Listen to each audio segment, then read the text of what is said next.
Malaikat maut meminta izin masuk di depan pintu.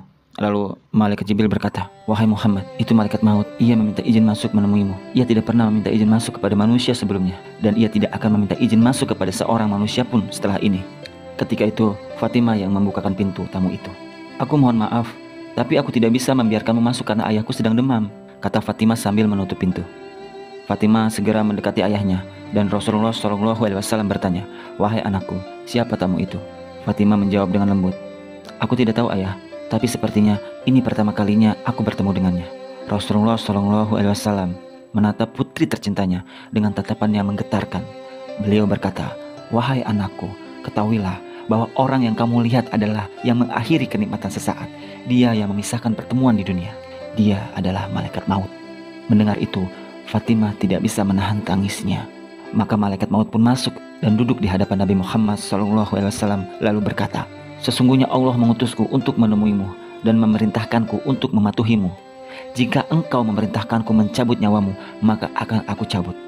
Jika engkau tidak suka, maka aku akan tinggalkan." Beliau bertanya, "Engkau akan melakukannya, wahai malaikat maut?" Malaikat maut menjawab, "Ya, itulah yang diperintahkan kepadaku." Jibril kemudian mengatakan kepada Nabi Muhammad SAW, "Sesungguhnya Allah telah rindu bertemu denganmu, wahai Rasulullah." Rasulullah SAW bertanya, "Wahai Jibril, katakan padaku, apa hakku di hadapan Allah Subhanahu wa Ta'ala?" "Wahai Rasulullah, pintu-pintu langit akan terbuka dan para malaikat sudah menantikanmu di sana. Semua pintu surga telah terbuka lebar menantikan kedatanganmu." Meskipun mendengar kabar gembira dari malaikat Jibril, Rasulullah SAW masih terlihat cemas. Melihat kecemasan Rasulullah SAW, malaikat Jibril bertanya, "Mengapa engkau masih cemas seperti itu? Apa engkau tidak bahagia mendengar kabar ini ya Rasulullah?"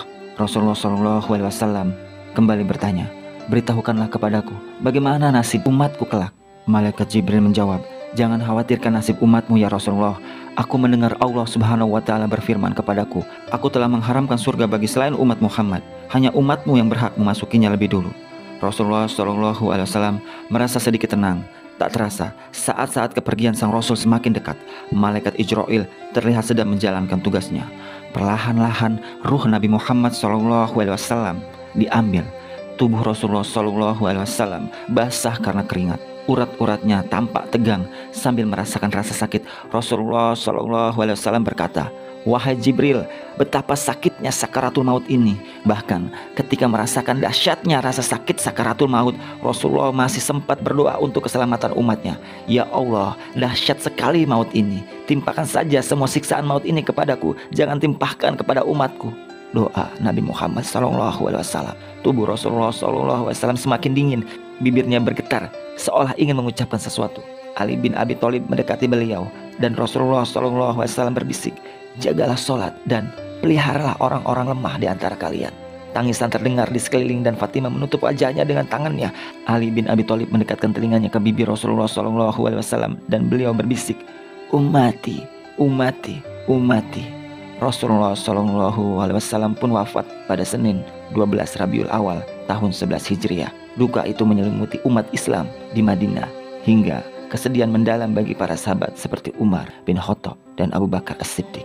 Betapa besarnya cinta Nabi Agung Nabi Muhammad SAW kepada umatnya. Bagaimana dengan kita umatnya? Apakah mencintainya? Apakah ingin tahu tentangnya? Karena mustahil ketika kita cinta kepada Nabi Muhammad tapi tidak ingin tahu tentangnya, tentang kehidupannya. Allahumma sholli ala sayyidina Muhammad wa ala ali sayyidina Muhammad.